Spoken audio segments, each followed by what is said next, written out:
Hello, everyone. Welcome to Liam's Lyceum. I'm your host, Liam, aka Himbar, and this is my weekly update. I think this is Liam Leapings number 132. I'm not 100% on that, but it is for the 8th of June, which is Whitsun or Pentecost today, actually. So happy that.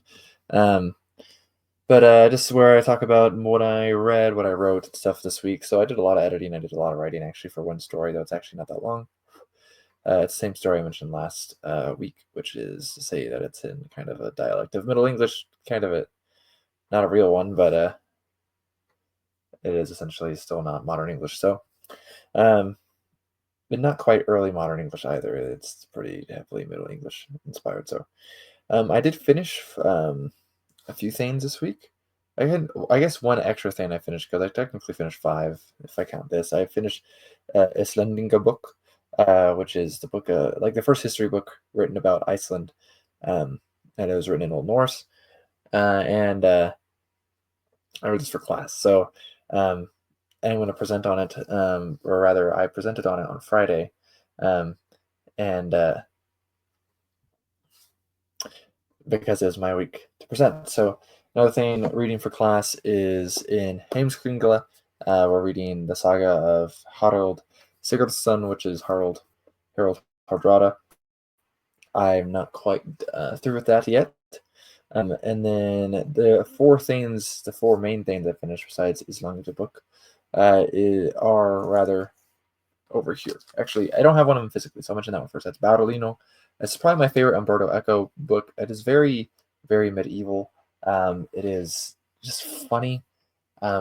It's heavy into philosophy. I feel like Eco does, and some theology, some medieval interesting stuff. Uh, but very, very enjoyable. It's interesting as Baudolino. He's adopted by Frederick Barbarossa, Holy Roman Emperor, and he like looks for the kingdom of Prester John throughout the story and stuff. It's fun, um, and there are actually some fantasy elements to it. So it is more fantasy than say like Prague Cemetery I read by him or Name of the Rose. So um, other things I finished this week is I finished Dragon Tales. I have a video out about this already, so if you're interested in this, you can just go watch my Wednesday video. I did enjoy it. I mean, I wasn't blown away really by any of the stories, but I did enjoy a handful of them. None of them were really all that terrible, I guess.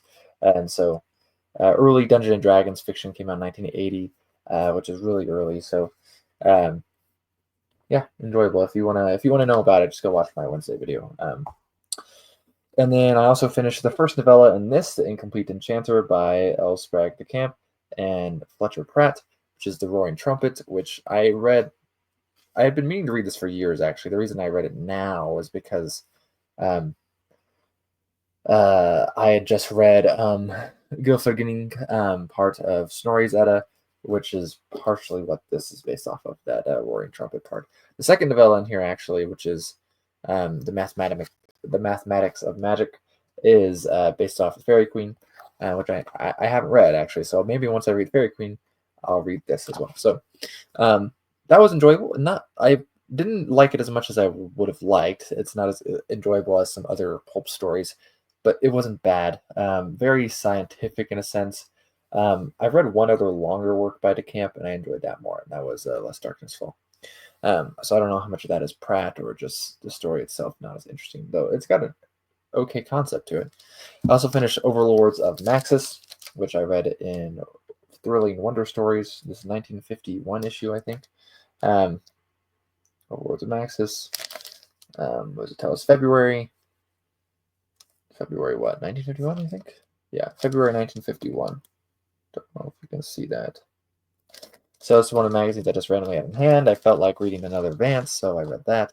And it was okay. It was early Vance. It's rather straightforward. Like, it essentially has a story, but it breaks it down into the barest bones it can, essentially. Just say we don't get like a huge feel for our character. We get plenty idea of what he's motivated by, and like, because obviously we have all his actions, right? But not written like we'd have modern fantasy or science fiction written. So this is very much science fiction. It's kind of actually what I did with my novella, which is very bare bones. I stripped it all down. was like, I could make this into an epic fantasy novel, but I don't need to, so I'm not going to. Um, I don't think that stuff is necessary, and so it's not needed at all, essentially. And so I very much see that here in the Overlords of Max. It's very much not wasting his time. He's getting straight to the point of the story. I do in my writing. I try to, at least in that novella, I try to focus a bit more on the character and stuff than and but in a lot of ways it's actually rather similar because Overlords of Maxis is kind of a revenge story. So is Manila. So anyways, that's it, I guess. I read Dragon Tales, Battlino, The Roaring Trumpet, Overlords of Maxis, as well as Islandica book. So those are the 4 things I finished. I'll have reviews out for everything besides Dragon Tales, which I already have a video out for. Those will be in a couple months. I am in the middle of dealing with Dragon still. I actually did not restart, but I started reading it again. I kind of took a little break there because I just really wasn't feeling it, but I don't want to read it and hate it. And I knew there's a way, or I know like taking a break and chilling out about it a little bit would make it more approachable to me. I mean, because it is still Forgotten Realms. My reason I heavily dislike this book, kind of though, in some ways, is because it's not the Forgotten Realms that I read. I mean, I've read over 100 Forgotten Realms novels, and this is very unlike them. And so it's just kind of disappointing that they do come out with Forgotten Realms books very rarely, and they don't actually write anything for me anymore. And, like I am not the target audience for this book. So anyhow, that's not a big deal, I guess. I'm an adult.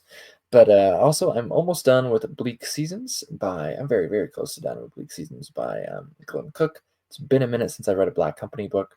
Actually, what happened is I got the next one, the one that's coming out later this year, Lies Weeping. I got an e-arc for it, and I was like, I haven't read the Glittering Stone books, and there's 4 of them, and so they start with Bleak Seasons. So I want to read Bleak Seasons. I'm going to finish it up, rather. I am really enjoying it. Very different in some ways, but it's really nice to be back at Black Company. I really loved those first 3 books. Those are great. Some of my favorites when I read them a few years ago. I wasn't as big of a fan as like Silver Spike, Dreams of Steel, whatever the other one is, right now. But Shadow Games said it. Wasn't as big a fan of those, but they really weren't bad by any means. And so um, I am enjoying Bleak Seasons, and I think I will get to. I think She Is the Darkness is the next one. So I'm going to try to get through those quickly-ish so I can read Lies Weeping before it releases. So I have a few other arcs. Dealing with Dragons comes out next month still. I'm not sure when next month, but and then I also have an arc for an Alistair Reynolds book, which I think also comes out like November, so pretty later in the year. But still, I would like to prioritize those some.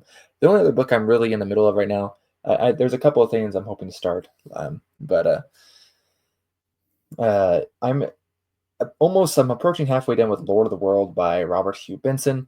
This is a book I've known about for a few years. Christopher Rocchio mentioned it to me. Actually, it's very obvious where there's kind of some inspiration here. There's a character in here named Felsenburg, and if you've read far enough in the Sunnydra series, you know who Felsenburg is. And it's dystopian science fiction set in the future, though it's actually not that far from where we are now. But this came out in 1907, I think. So, but the author's Catholic. He's a Catholic priest, right? And you can tell, right? And like it's about like the future where there's a very influential Antichrist, right? So I mean, like it's very Catholic. Just put it that way. And I'm enjoying it though. Actually, I was surprised how much it just reads well still, right? I mean, some of the first characters, like pretty much everyone's Marxist in the future, and the only Christian sect is Catholicism. All the other ones are just gone, I guess. So it's interesting. There's a lot of like interesting like there's the setup is interesting, right? Like there's a bunch of atheists, but they're really humanitarians, what they're called, which essentially is that they use their atheism like it's a religion, essentially, right? They have creeds